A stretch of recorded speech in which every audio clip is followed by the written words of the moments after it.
মাদককে না বলুন, খেলার মাঠে ফিরে আসুন স্লোগানে মুখর সাতক্ষীরা তালা উপজেলা। শুক্রবার বিকেলে চরগ্রাম কপোতাক্ষ মাধ্যমিক বিদ্যালয় মাঠে উৎসবমুখর পরিবেশে শুরু হয়েছে ছায়াবিথি সংগঠনের আয়োজনে ৩ লক্ষ টাকার ৮ দলীয় ফুটবল টুর্নামেন্ট। উদ্বোধনী দিনে মাঠ জুড়ে ছিল দর্শকদের ঢল, উচ্ছ্বাসে ভাসছিল গ্রাম অঞ্চলের ফুটবল প্রেমীরা। জালালপুর ইউনিয়ন পরিষদের চেয়ারম্যান এম মহিদুল হক লিটুর সভাপতিত্বে টুর্নামেন্ট উদ্বোধন করেন প্রধান অতিথি হিসেবে তালা উপজেলা নির্বাহী কর্মকর্তা দীপারানী সরকার। বিশেষ অতিথি হিসেবে উপস্থিত ছিলেন উপজেলা সহকারী কমিশনার মাসুদুর রহমান, তালা থানার ভারপ্রাপ্ত কর্মকর্তা ওসি মোহাম্মদ মাইনুদ্দিন, অধ্যাপক মোশাররফ হোসেন সহ আরও অনেকে উপস্থিত ছিলেন। উদ্বোধনী ম্যাচে মুখোমুখি হয় যশোর কেশবপুর বাঁশবাড়িয়া ফুটবল একাদশ এবং খুলনা পাইকগাছা কপিলমুনি মেহেরব ফুটবল একাডেমি। দারুণ প্রতিযোগিতাপূর্ণ ম্যাচে ১-০ গোলে জয় পায় কেশবপুর বাঁশবাড়িয়া ফুটবল একাদশ।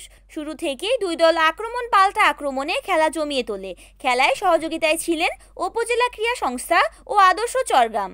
খেলা পরিচালনা করেন উত্তম কুমার বাসার সহ পরিচালনা করেন সঞ্জয় বিশ্বাস ও ফাহিম। সামনে রেখে আমাদের একটি বড় রাজনৈতিক এবং সামাজিক সংগঠন ছায়াবিথি আজকে যে খেলার আয়োজন করেছে তাদেরকে আমি অনেক অনেক ধন্যবাদ জানাচ্ছি এরকম সুন্দর একটা খেলার আয়োজন করার জন্য।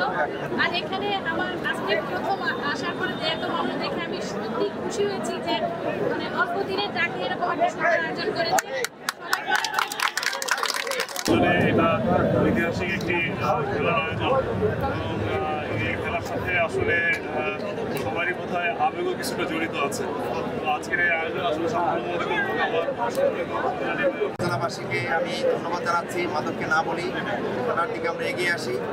এই ছায়াবিথি ক্লাবের আয়োজনে যে খেলার আয়োজন করা হচ্ছে, আমরা চাই সেই খেলাটি সুষ্ঠুভাবে এবং আনন্দঘন মুহূর্তে শেষ হবে। রিপোর্ট করেছেন সাতক্ষীরা প্রতিনিধি সেলিম হায়দার, NAN TV।